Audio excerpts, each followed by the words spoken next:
Over 11 years ago, the Long family saw a demand for meat processing here in South Central Missouri. Enter Cabool Kountry Meats. But they wanted to differentiate themselves from other meat processors and decided to focus on USDA and organic inspection. Let's get suited up and learn what all that means.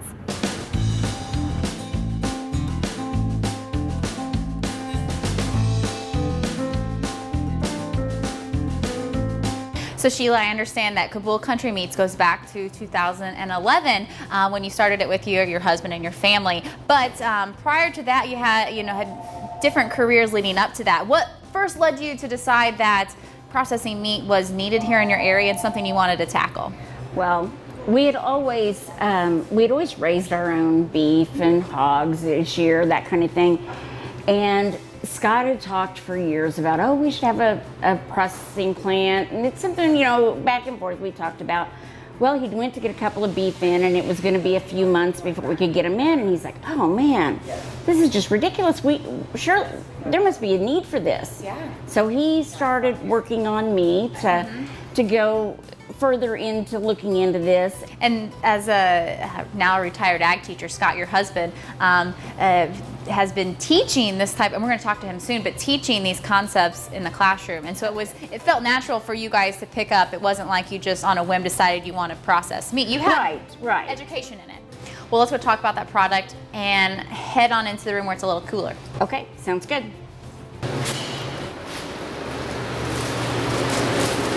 Okay, let's start with USDA inspected. What does that mean and what value does that add to you and your customers? Right, so when we decided to build this, we decided, okay, we needed to bring in things to our business that made us different from other people so that we could get a bigger share of the market. And so we looked around, and the number of USDA plants in our area was very small. So we decided, okay, we want to be USDA inspected so people can get their meat processed here and then they can sell it. And since we're located so close to the Arkansas border, we knew that was, you can do state inspection, but you have to stay in the state of Missouri to sell it. But being on the Arkansas border, they're an hour away. That way they can come here with their animals, get them processed, and then they can sell them anywhere in the United States. So now that you're USDA inspected, you also mentioned organic. So the producer has to be sort of certified organic, and they do that on their own. But what do you have to do to be certified organic? It's very similar to what the producer does. We have to go through a certifying agency. Everything we use in our building is certified organic. We use a special type of vinegar in our acidic washes and everything. We are inspected once a year, and there's also a substantial fee we have to pay to be certified. So it's not something you just willy-nilly go into because it's a commitment. Everything from anything you use on your grass outside, anything that's used in your parking lot, everything has to be organic. So what is he looking for? What sets that inspection aside from not having a state or USDA inspection? Well, what he does is he watches every animal unload. He watches them walk to make sure that there are no neurological problems going on. Then once they come into the building and are slaughtered, he checks the glands, every little bit. Look for animal health. So you talked about that demand for USDA inspection in the last year to 6 months. We're in the heat of a worldwide pandemic. People wondering where their food supply is going to come from next. Right. So that has had to have impacted your demand. So thinking back to the past 6 months, how has your business changed? Well, about, I guess, 2 months ago, the world turned upside down, maybe 3, I don't know. And in about a 2-week span, we were always busy, but we were booked like 2 weeks out or 3 weeks out. And my customers, they were kind of used to that. Everybody was real laid back, and they knew they could call me and I would get them in, on about whatever day they wanted. I would make things happen. Well, in about just a few days' time, the phone didn't stop ringing. And I went from being 2 weeks to a month out to being a year. Like if you called me today. Explain that. Why are you booking far out? Because like you can't just drop animals off. You have to. There's a schedule. No, you have to have an appointment and because you we only only have so do much storage, right? Right. We only do so many a day because we're only allowed so many hours a day by USDA. So you have an appointment, and so people are booking their appointments because they're afraid of not being able to get them later, I guess. But I have enough regulars that they've booked their appointments to where if you called me today and said, I have a beef I'd like to get in to have butchered, it would be April of next year before I could get it in if it was custom. Yeah. If it's inspected, it would probably be May before I could get it in. And that's if you have one. If you have several, then it may be July.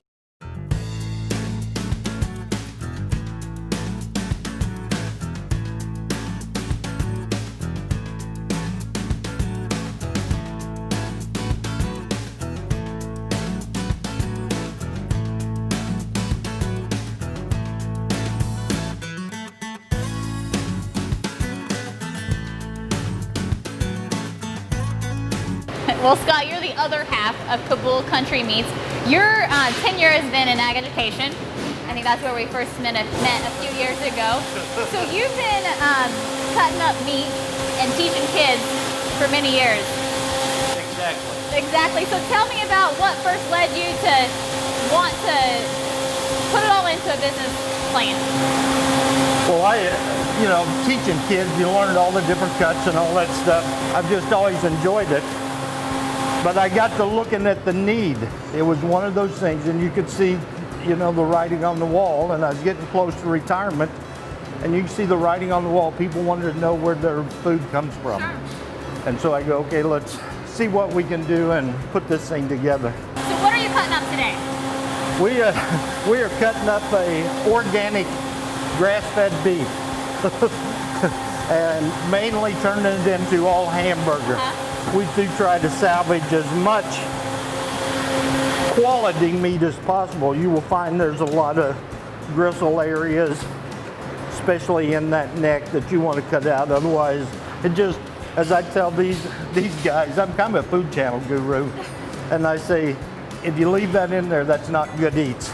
So when it comes to other unique cuts of beef outside of your traditional roast steak, hamburger, what are you seeing your customers, either being the consumer or the other business, the B2B, interested in? What we see is a lot of traditional cuts, the T-bones, the porterhouses, the filet mignons. Nothing, probably the tri-tip is the big one. Skirt steak is another one that we'll do quite a bit of work with sometimes. Really more of an art than a science, because every animal, although the species are the same, they're different. They're all different, and everyone wants something just a little bit different. Right. And then being able to make that present the way that it's sent in the store is also a whole nother aspect of it. Well, I did learn today that I'm going to go home and try tongue, because we typically don't keep that when we're processing our own beef, but I saw one laying out there and we were talking earlier. So I think even when you're born and raised in the beef industry, there's always something different and new you can do, and the diversity what you can do with a side of beef. Sure. So maybe tongue tacos are in my family's future. Sounds good.